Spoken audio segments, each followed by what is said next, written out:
Subscribe to my YouTube channel. You won't believe what happens in this story.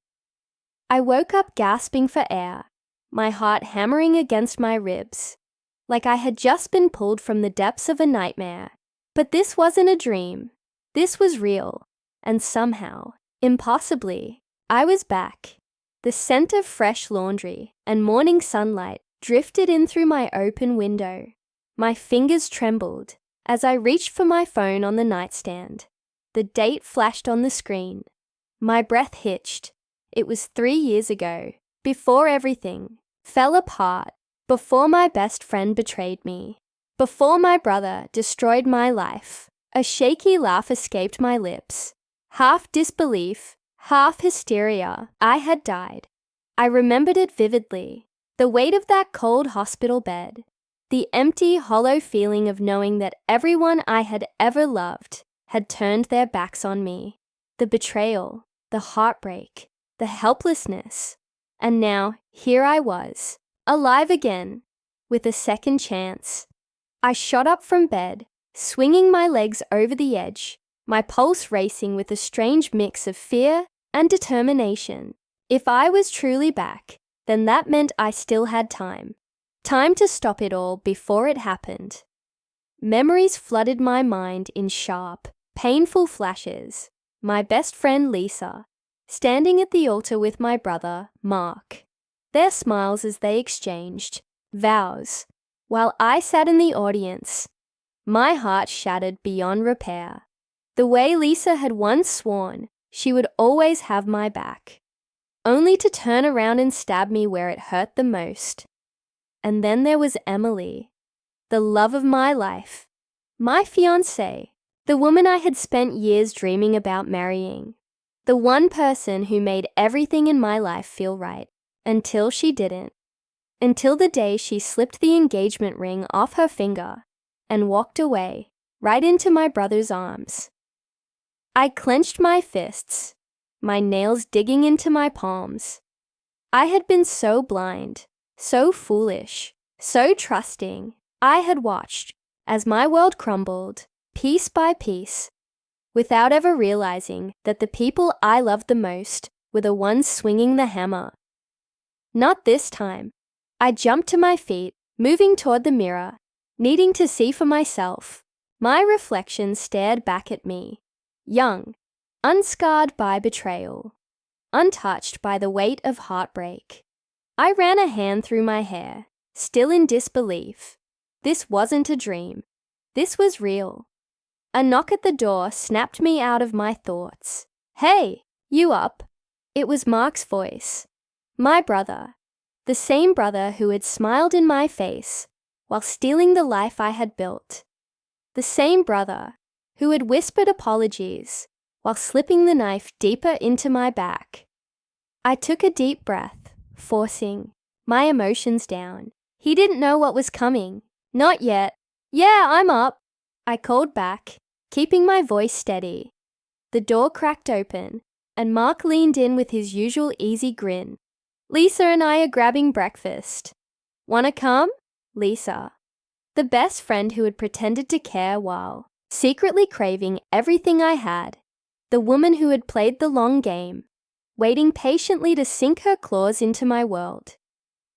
I turned to face them both, my eyes scanning their faces. In this moment, they were still pretending to be my family, still pretending to be my friends, and I would let them. For now, because this time, I wasn't going to be the naive fool who let them walk all over me. This time, I was going to be the one pulling the strings. I forced a smile as I grabbed my jacket, pretending like nothing had changed, like I wasn't looking at them through different eyes. Lisa looped her arm through Mark's as we walked down the street to the cafe. A picture perfect. Best friend and big brother. Two people I had once trusted more than anyone, but I wasn't the same person anymore. I wasn't the clueless fool who had blindly walked into their trap the first time. The cafe was warm, filled with the scent of fresh coffee and baked bread. We slid into a booth, and Lisa leaned forward, her eyes sparkling with something unreadable. "So," she said, stirring her coffee. Any big plans today? I knew where this conversation was going. The last time I had lived this day, Lisa had spent the entire breakfast asking about Emily. She had played the concerned best friend, acting like she cared about my relationship. I had thought she was being supportive. I had no idea she was already setting things in motion to destroy it. Not really, I said, keeping my voice casual. Lisa tilted her head, a little surprised. You're not meeting up with Emily. There it was. The way she said Emily's name, testing the waters, waiting to see if I would react the same way I had before. But this time, I wouldn't give her the satisfaction. Nah, I said, picking up my coffee. She's been busy lately. Lisa's lips curled into a small smirk, so subtle that most people wouldn't have noticed. But I noticed. Mark chuckled. That's Emily for you, always working. I watched them both, feeling the weight of my memories pressing in on me. I remembered how Lisa had planted doubts in Emily's mind, how she had twisted every little moment between us to make it seem like I didn't care enough. And Mark, he had been right there, offering Emily a shoulder to cry on, waiting for the moment she would fall right into his arms. I clenched my fist under the table. Not this time. Lisa leaned back, sipping her coffee. You know, relationships take effort, she said casually. You don't want to let things get distant. She was testing me, pushing to see if I would open up, if I would trust her with my worries like I had before. Instead, I smiled. You're right, I said easily. That's why I'm planning something special for her. Lisa's expression faltered for just a second, before she covered it up with another smile. Oh, like what? I shrugged. It's a surprise. I could almost hear her brain working, trying to figure out how to twist this to her advantage. But I wasn't giving her anything. The rest of breakfast passed in a blur of fake smiles and carefully chosen words. I played along, acting like nothing was wrong, but inside, I was already planning my next move. Later that day, I called Emily. Just hearing her voice made my heart ache. I had loved her so much, and losing her had nearly destroyed me. But I wasn't going to let history repeat itself. Hey, she said, sounding surprised. I wasn't expecting your call. I leaned against my desk, forcing myself to sound relaxed. Just wanted to hear your voice. She laughed softly. That's sweet. How was your day? Good. Had breakfast with Lisa and Mark. There was a slight pause. Oh, that's nice. I caught the hesitation in her voice. She had always felt a little uncomfortable around them. But back then, I had brushed it off as nothing. Now, I realized she had probably sensed what I had been too blind to see. I took a deep breath. Listen, Emily, I know things have been hectic, but I want to make sure we're okay. Can we meet up later? She hesitated. I have a lot of work. I'll come to you, I said quickly. Even just for a little bit. There was another pause. And then she sighed. Okay, I'd like that. When I hung up, I felt a small sense of victory. This was where everything had started to fall apart before. But this time, I wasn't going to let Lisa or Mark get between us. Later that evening, I met Emily at a small cafe near her office. She looked just like I remembered. Beautiful, tired, and a little distant. Back then, I had thought she was just stressed. Now, I realized she had already been pulling away, poisoned by the lies Lisa and Mark had fed her. I reached across the table, taking her hand. Emily, is there something you haven't told me? Her eyes widened slightly.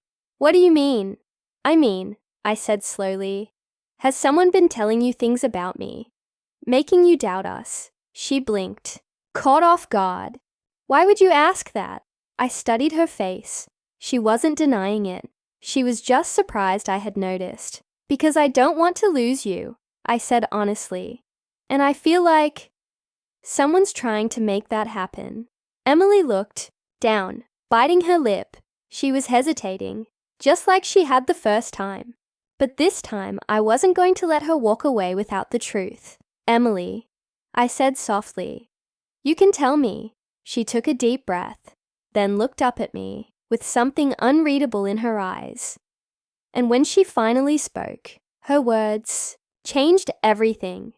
There is something, but I don't know if I should tell you. My pulse quickened. This was it. This was the moment I had to change everything. I leaned in closer, my heart pounding. Emily, whatever it is, please tell me. She hesitated, looking down at our hands. It's Lisa, she finally admitted, her voice barely above a whisper. She's been saying things about you, about us, making me question everything. A cold wave of anger surged through me, but I kept my expression calm. What has she been telling you? Emily swallowed, her fingers tightening around mine. She says you don't really care about me, that you're just going through the motions. She keeps pointing out little things, like how you don't text as much, or how you forget small details. And Mark, her voice faltered. Mark's been there for me. He listens. He makes me feel like I'm not crazy for having doubts. I clenched my jaw, forcing myself to stay steady. You're not crazy, Emily. You were being manipulated. She looked up at me, her eyes full of conflict. But why? Why would Lisa do that to you? I exhaled slowly. Because she never wanted us to be together. She wanted to control everything. And when she couldn't have me, she decided to take away what mattered most to me. I hesitated before adding, and Mark, he wasn't just being a good listener, was he? Emily's lips parted slightly as the realization dawned on her. Oh my God, she whispered. She pulled her hand away and ran a shaky hand through her hair. I didn't see it before. I thought they were just looking out for me. I could see the guilt settling in, the weight of everything hitting her at once. But I didn't want her to drown in it. This wasn't her fault. I reached for her hand again. Emily, listen to me. This isn't about blame. This is about stopping them before they hurt us again. Her breath hitched. What do we do? Plan had already started forming in my mind. We don't let them win. That night, I called Lisa and Mark, inviting them both to meet up. I played it cool, acting as if nothing had changed, as if I was still the same blind fool they had tricked before. When they arrived, Emily was sitting beside me, her expression unreadable. Lisa walked in with that same fake smile she always wore, while Mark looked smug, like he had already won. You wanted to talk, Lisa said sweetly. I nodded. Yeah, I just wanted to thank you. Lisa blinked. For what? For showing me who you really are. The smile wavered. Mark stiffened beside her. What's that supposed to mean? He asked, his voice cautious. Emily spoke before I could. It means we know everything. Lisa let out a short, nervous laugh. I don't know what you're talking about. I leaned back, watching them. You lied to Emily. You planted doubts. And Mark, you took advantage of that. You waited until I was at my lowest. And then you swooped in like the good guy. But you weren't a good guy, were you? Mark's jaw tightened. You're making it sound like you stole my fiancé. My voice was calm, steady. And Lisa, you played the long game, but I finally see it. You never wanted me happy unless it was on your terms. Lisa's expression darkened. You're being paranoid. Emily shook her head. No, he's not. Lisa turned to her, something like panic flashing in her eyes. Emily, you know I would never... Stop. Emily cut her off, her voice firm. I don't believe you anymore. Mark let out a frustrated sigh. Okay, fine. Maybe I liked Emily, maybe I stepped in when you weren't around, but you know what? That's on you. If you had been a better boyfriend, she wouldn't have. Don't, Emily snapped. Don't blame him for what you did. Mark's face twisted with anger. But I didn't care. I had already won. The truth was out. The people who had betrayed me no longer had control over my life. Lisa stood up abruptly. This is ridiculous. I don't have to listen to this. She turned to leave, but I stopped her with one final sentence. I pity you. She froze. Her hands clenched into fists. Excuse me. I pity you, I repeated. Because no matter how much you try to control people, you'll always end up alone. She didn't say another word. She just stormed out, and Mark followed close behind her. I exhaled, finally feeling like I could breathe again. Emily turned to me, her eyes full of regret. I'm so sorry, she whispered. I should have seen it sooner. I gave her a small smile. We both should have. She hesitated. Can we fix this? I looked at her for a long moment. I had loved her once. Maybe a part of me always would. But something had changed. Maybe it was the pain, or maybe it was the realization that love should never have to fight so hard to survive. Took her hand, squeezing it gently.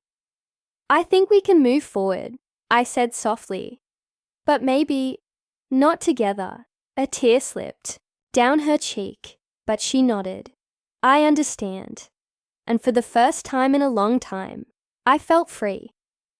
As I walked away that night, I didn't look back, because this time, I wasn't the one left behind. This time, I was the one choosing my own path.